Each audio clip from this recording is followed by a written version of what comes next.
Good afternoon, friends.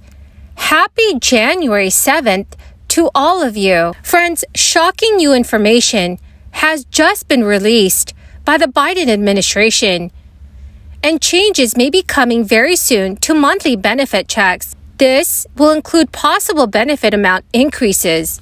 President Biden is urging that new lawmakers in Congress help him change Social Security for the better. My dear friends, can you please do me a big favor and watch until the end of this video, especially if you are a Social Security or SSI recipient. Also, to say thank you for being part of this community. I will be announcing 2 new winners next Friday for a $75 Walmart gift card giveaway. If you'd like to enter the giveaways, all you have to do, my friends, is click and like several of my videos and then comment below the keyword of each video that you watch. My friends, the more videos that you comment on, the greater your chances of winning these giveaways. Now, friends, last month, nearly 66 million Americans, many of whom are age 62 and over, received a Social Security benefit. For the 48.5 million who are retired workers, these payouts are widely viewed as a necessity to cover their expenses. But despite providing a financial foundation for our nation's retirees, America's top retirement program finds itself in deep trouble.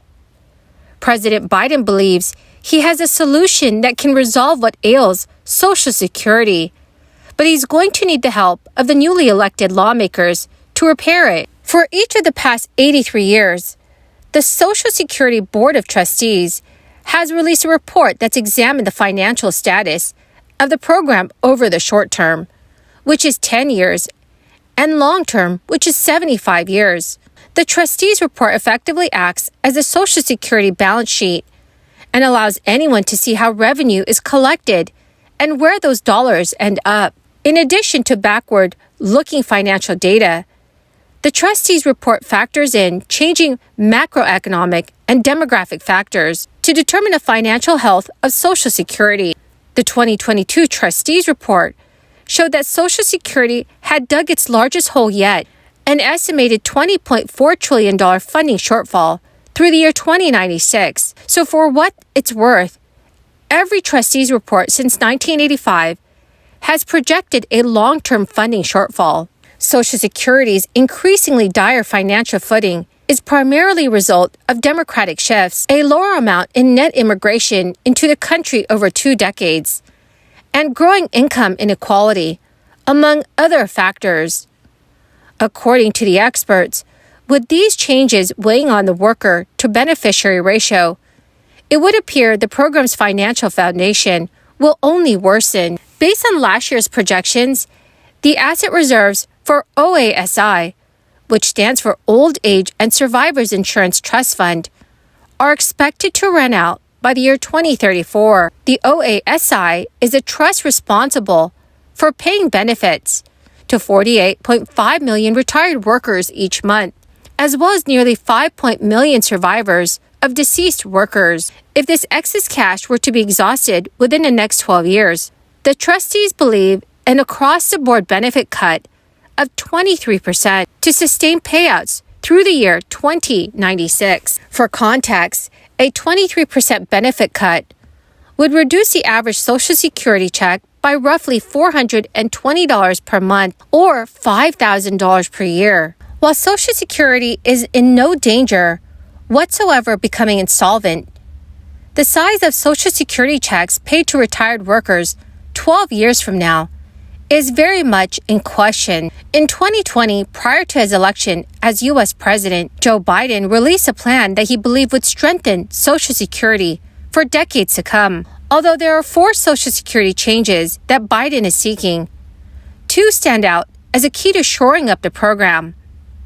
The biggest Social Security change proposed by Biden would tackle income inequality head-on and generate a lot of extra revenue. In 2023, Social Security's 12.4% payroll tax is applicable to earned income between 1 cent and $160,200. Approximately 94% of all working Americans earns less than the maximum taxable earnings cap For the other 6% of workers, earned income above this $160,200 level is exempt from the payroll tax.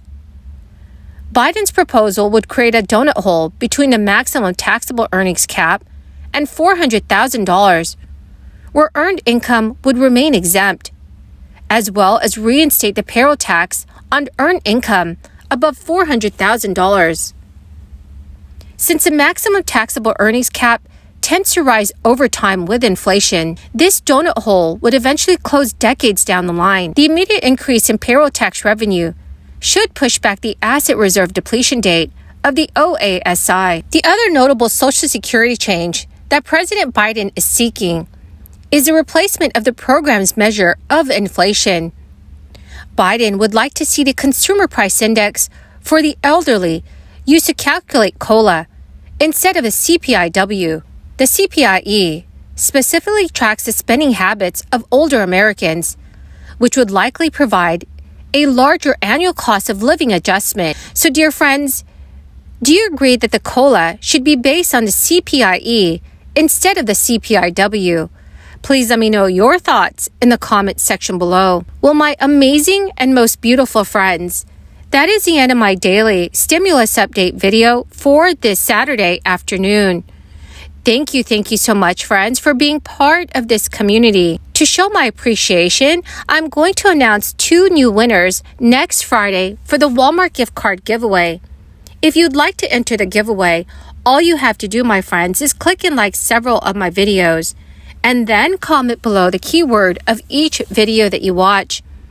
The more videos that you comment on, the greater your chances, friends, of winning the giveaways. The 3 winners of yesterday's $75 Walmart gift card giveaway is... And they gave us some guideposts. They gave us some rules. They established guardrails and tools to keep our budget in check. For example, there is a rule called the Statutory Pay-Go Act, or PAYGO for short. It requires that if you have new spending, it has to be offset by cuts elsewhere in the budget or elsewhere in the spending bill. Despite equipping our government with this necessary tool, though, Congress, with almost every budget in recent history, abuses its power, spends like drunken sailors, and ignores the fact that a day of reckoning is coming. Unfortunately, Congress has virtually 100% of the time voted to waive the PAYGO requirements. The American people demand accountability for the damage the big government spenders are doing to our families and to our nation's economic well-being. I will not allow my colleagues to escape accountability by hiding behind 4,000 pages of legislative text. I therefore will raise a budget point of order as this bill comes to the floor that will put every member of the Senate on record as to where they stand on fiscal responsibility. Unfortunately, most of the senators, even if they share my sentiments, they know that this point of order will be waived. They think they can quietly vote this way and no one will notice. Well, when American voters finally notice that people here are saying one thing at home and doing another, are promising balancing budgets and promising that deficits do matter, and then come up here and vote the opposite way, one day the American electorate will wake up and vote these hypocrites out.